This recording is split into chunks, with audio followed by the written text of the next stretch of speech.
Hello, खमा गणिसा जय माता जी की स्वागत है मेरे चैनल में आप सभी का। तो आज हॉस्पिटल में एडमिट होना है और बस अभी स्नान किया है मैंने, पूरी तैयारी कर ली है मैंने, बैग वैग मेरा जमा लिया है और अभी थोड़ी देर में आ रहे हैं देव के पापा और भाभी जी जा रहे हैं पूजा करने। निकल गए कि क्या कर रहे हैं। और करनी वैसा को आज मैं यहीं छोड़ के जाऊंगी क्योंकि जब परसों वाले दिन उनको बहुत परेशान किया था और बच्चे हॉस्पिटल में अब क्या ही करेंगे, क्योंकि जब मैं दिखती हूँ ना तो वो मेरी चिपकती है, तो मम्मी के पास छोड़ के जाऊँगी। अभी मेरे जो सासू माँ हैं वो रुकेंगे और रात को जो मेरे मम्मी हैं वो रुकेंगे। तो फटाफट से मैं पहले रेडी हो जाती हूँ क्योंकि परसों भी बस ब्लॉग बनाते बनाते ही है ना गाड़ी फ़ोन आ गया था कि गाड़ी आ गई आजा, तो हो जाते हैं रेडी। रेडी मैं हो गई। हमारे यहाँ पे क्या काम चल रहा है, काम करा रहे हैं यहाँ पे।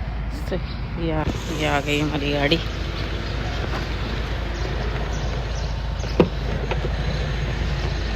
कपड़ा ही बंद है, नया कपड़ा है।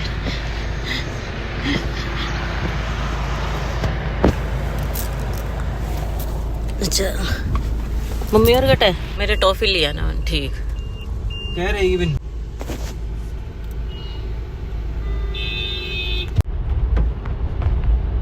कौन सी तू ही भूल लेने यार, अपने घर के हिसाब हूँ। हाँ 12 बजे क्यों ना 11:20 तो आ गया।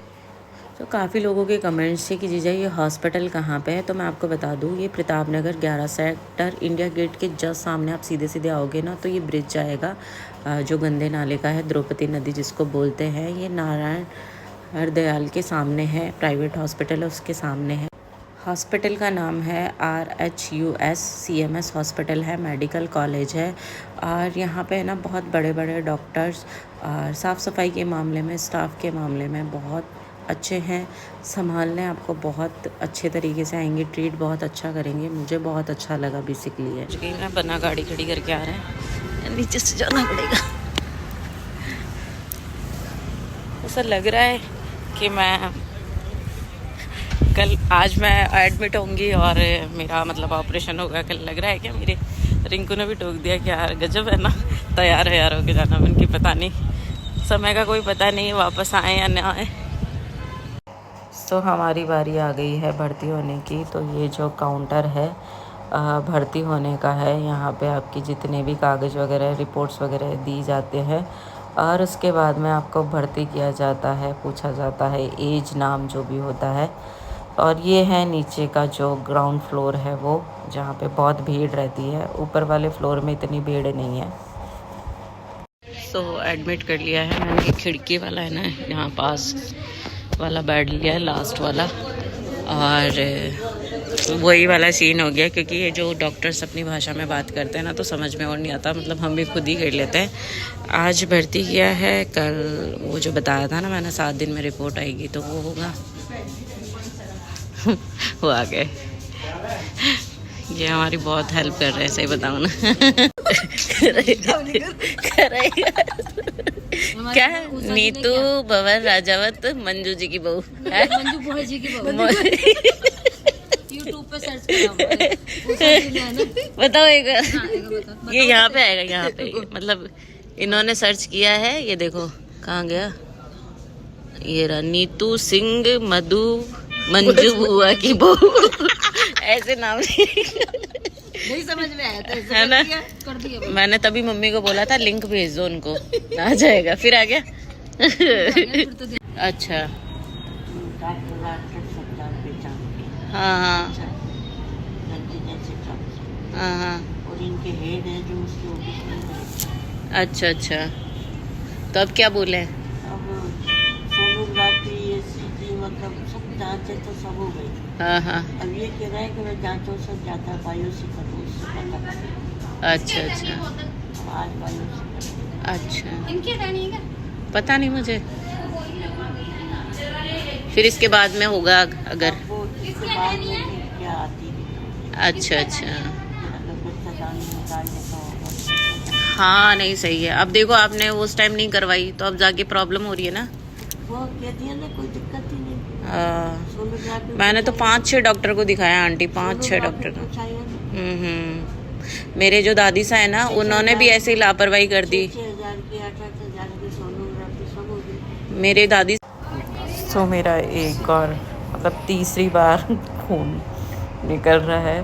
अब तो ऐसे लगने लग गया ना कि क्या ही भर भर के खून है मेरे में, तो है ना, तो खून ऐसे ही निकल रहा है। तो ये जो भैया इनको हम फ़ोन कर देते हैं, जो बाहर से खून टेस्ट होते हैं ना, जो लिख के देते हैं, तो बाहर ही करते हैं, तो हम इनको बुला लेते हैं। ये तुरंत आ जाते हैं और हमें आधे घंटे में रिपोर्ट्स दे के चले जाते हैं। ये देखो कितनी देर में खून निकलता है।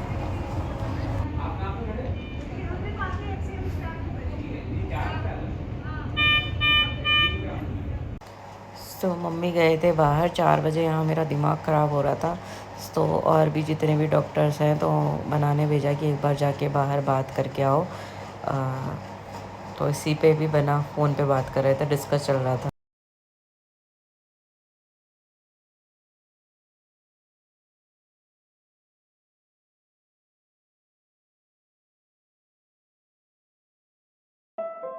भर्ती हुई है, शाम में आ गया बस। डंगू बोलो। हम सुबह भर्ती हुए थे और शाम को आ गए। अब दूसरे हॉस्पिटल में जा रहे हैं हम भर्ती होने। बोलो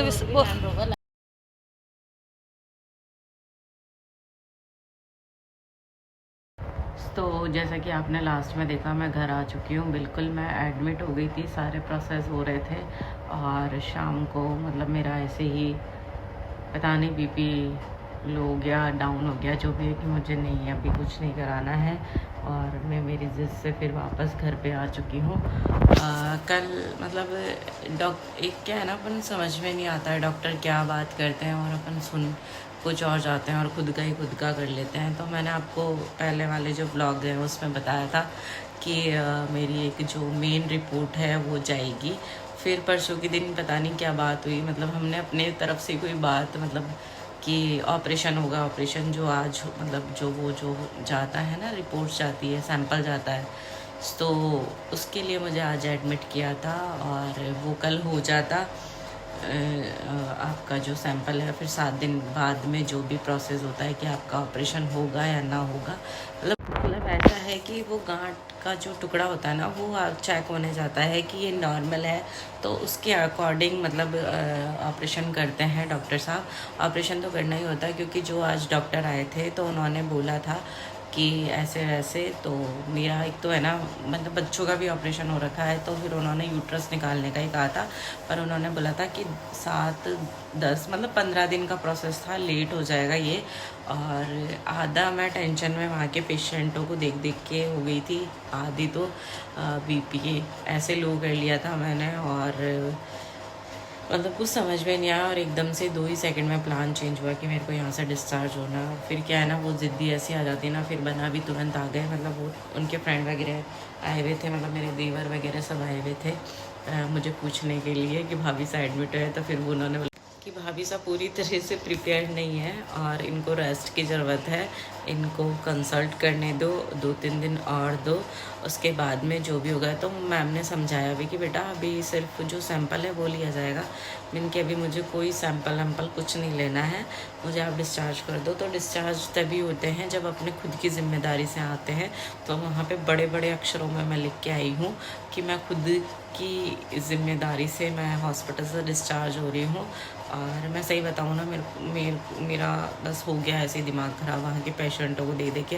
और बनाने बोला था कि पर्सनल रूम आज ही ले लेते, मैंने मना किया था कि आज नहीं, जब ऑपरेशन हो जाएगा ना तब ले लेना। क्योंकि एक होता है ना कि अपन को काफ़ी लोग देखते रहते हैं, मतलब अपन काफ़ी लोगों को देखते रहते हैं, तो ऐसे मन लगा रहता है हॉस्पिटल में, तो इस वजह से मैंने मना कर दिया था। और जैसा आपने देखा, वो हॉस्पिटल बहुत साफ़ सुथरा था और बहुत अच्छा था। डॉक्टर्स भी बार बार में मतलब ऐसे पूछ रहे थे, मतलब लग ही नहीं रहा था कि हम ऐसे हैं, और बहुत बढ़िया हॉस्पिटल है। पर मेरे दिमाग में मतलब ऐसा था ना कि नहीं, मैं आज नहीं 2 दिन बाद में, मतलब ऐसे ही हो रहा है, पता ही नहीं क्या ही हो जाता है मुझे। मतलब बिल्कुल ठीक थी मैं, मतलब बैग लेके गई थी, उसमें सारा सब कुछ, night cream, face wash, brush, ये सब लेके गई थी, अपना सिरम विरम सब। और शाम होते होते तो है ना ऐसे डिस्टर्ब हो गई ना, मैंने कि नहीं अब निकलना है। तो मम्मी ने उन्होंने बोला कि अब ठीक है जो भी है, और बना के दोस्तों वगैरह ने उन्होंने तो बोला आप रेस्ट करो भाभी साहब, हम करा लेंगे डिस्चार्ज आपको। तो शाम को ये बड़े बड़े अक्षरों में लिख के साइन करके और आ गई मैं। अब क्या करूँ मैं बताऊँ, मुझे खुद को समझ में नहीं आ रहा है कि मैं क्या ही करूँ। मतलब डिसीजन होता है ना प्रॉपर, पता नहीं मेरे को क्या भगवान क्या रास्ता दिखाना चाह रहा है कि मैं हॉस्पिटल जा रही हूँ, एडमिट हो रही हूँ, वापस आ रही हूँ, पूरी जांचें वाँचें करा ली। मैडम ने भी बोला आज जो शाम को जो इवनिंग में जिनकी ड्यूटी थी कि बेटा यहाँ तक आ गए तो अब क्या ही है, और लास्ट में मतलब अब क्यों जा रहे हो आप जब यहाँ तक आ गए। इनकी नहीं मैम मैं अभी थोड़ा सा डिस्टर्ब चल रही हूँ। तो उन्होंने भी फोर्स नहीं किया कि आप जब तक अपनी मर्ज़ी से कुछ नहीं, तो आप जब तक पूरे तरीके से प्रिपेयर नहीं रहोगे, आप जब तक हाँ नहीं बोलोगे ना, तो हम आपको टच भी नहीं करेंगे। बहुत अच्छे तरीके से सब अच्छे ट्रीट आए, पर मेरा ही पता ही नहीं दिमाग पता नहीं क्या हो गया। फिर लास्ट में मतलब मम्मी शाम को सिर दर्द हो रहा था तो बना चाय लेके आए। तो चाय आपको पता है 2 कप लेते हैं तो 3 कप एक्स्ट्रा ही देते हैं चाय वाले। तो वहाँ पे एक नर्स थे और 2 मैडम बैठे थे, उनको चाय पिला के आई। तो उनको बहुत हंसी आई कि है ना सब है ना ट्रीटमेंट लेके जाते हैं तो चाय पिला के जा रही है, क्यों पिला के जा रही है ये बता। मैंने बोला बस ऐसे ही पी लो।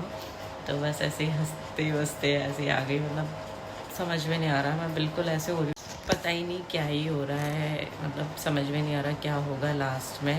और मतलब आज एडमिट हो गई, सब कुछ हो गया, सब प्रोसेस हो रहे थे, दवाइयाँ वगैरह चल रही थी।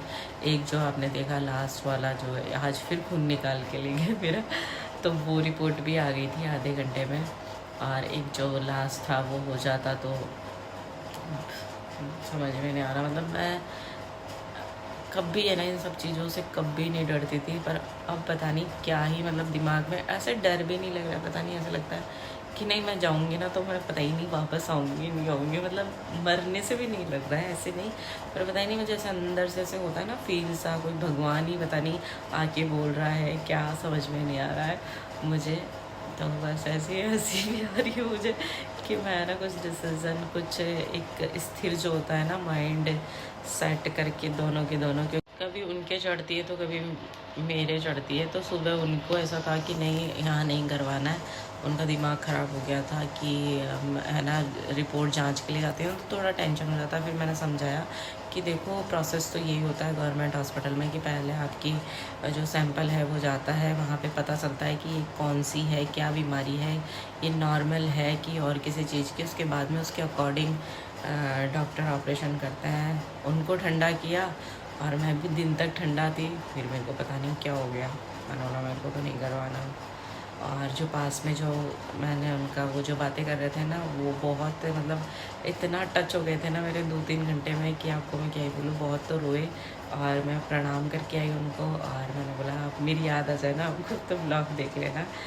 सब्सक्राइब भी किया उन्होंने मेरे चैनल को। तो पता नहीं क्या होगा, जो भी होगा वो ऐसे ही शेयर करती रहूँगी। मुझे मालूम है एक दिन पता नहीं कैसे निकल रहा है, मैं परेशान भी हो रही हूँ। खाना खाती हूँ ना ऐसे भारीपन सा लगता है, पता नहीं क्या ही खा लिया। पर एक होता है ना अपन खुश रहते हैं और एकदम से पता नहीं क्या हो जाता है। मैं इस चीज़ को लेके बहुत सीरियस भी हूँ, पर मेरा दिमाग नहीं बैठता। मैंने तो ये मतलब मम्मी को यही बोल दिया था, मैंने कि अब भी निकलूँगी मैंने कि अगर मैंने कि मेरे को है ना ये डिस्चार्ज नहीं करेंगे ना तो मैं तो चली जाऊँगी, आप अपने आप लेते आना कागज़ वागज़ साइन वाइन करते आना। तो 7 बजे का टाइम दिया और ये सब। तो अब आप बताओ मैं क्या करूँ, मुझे कुछ भी समझ में नहीं आ रहा है बिल्कुल भी। डॉक्टर्स अच्छे हैं, बहुत बढ़िया डॉक्टर है, पर मतलब एक होता है ना कि खुद ऐसे कंफ्यूज हो रही हूँ ना, क्योंकि मेरे 2 ऑपरेशन हो रखे हैं। ये दोनों बच्चे मेरे ऑपरेशन से हुए हैं। इस ऑपरेशन को लेके मुझे बहुत डर है, पता नहीं क्या ही, क्योंकि दर्द इतना हो रहा है ना मेरे 1-1.5 महीने से। तो ये दर्द से ना मैं पूरी ऐसे कमज़ोर सी हो गई हूँ। और मुझे ऐसा लगता है कि ना मैं ये दर्द सहन नहीं कर पा रही, तो जो ऑपरेशन होगा, जो टाँके लगेंगे, तो वो मैं कैसे सहन कर पाऊँगी। तो वही वाला सीन है। तो आप मुझे बताना कि मैं क्या ही करूँ, मैं रुकूँ 2-4 दिन, 10 दिन, 15 दिन, या करवा लूँ मैं। तो इस वीडियो को हम यहीं एंड करते हैं। अच्छी लगी हो तो लाइक कमेंट शेयर ज़रूर करना। मेरे चैनल पे नए हो तो सब्सक्राइब करना बिल्कुल भी ना भूलें। और हाँ, 10,000 के लिए मेरे साथ मेरे मतलब कमेंट भर भर के आए, मुझे बधाइयाँ दी। Thank you thank you thank you so much. और आपको भी बधाई कि मेरे 10,000 कंप्लीट हो गए हैं। तो फिर मिलते हैं अच्छे से वीडियो के साथ, तब तक के लिए बाय बाय, टेक केयर, खमा गणिसा। चांद पे चढ़ जा, उड़ जा उड़ जा उड़ जा उड़ जा बन के आसमान दी